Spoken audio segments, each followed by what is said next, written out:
పేరు Harish Chander alias Pahilwan. Adilabad segment నుంచి స్వతంత్ర అభ్యర్థిగా పోటీ చేస్తున్నారు.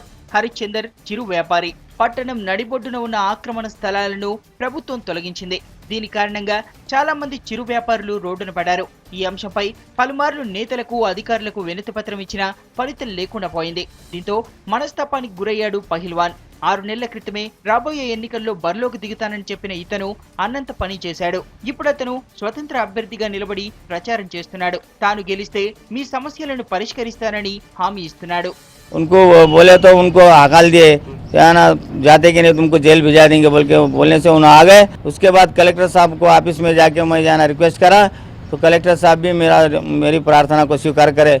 तो और फिर मेरे को जाना एक बार दिमाग पे लोड आ गया। मैं बोला अदालत के लिए अब कुर्बानी देना जरूरी है।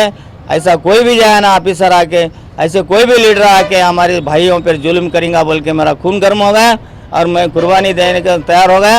और मैं जाना फिर एमएलए को ठहरने का, मैं जाना चैलेंज के साथ जीतने का ऐसा मैं इरादा बना लिया। ప్రజాస్వామ్యంలో సమస్యలను పరిష్కరించాల్సిన ప్రజాప్రతినిధులు వాటి పట్ల నిర్లక్ష్యం వహిస్తే హరీష్ చందర్ లాంటి వాళ్ళు చాలా మంది పుట్టుకొస్తారు.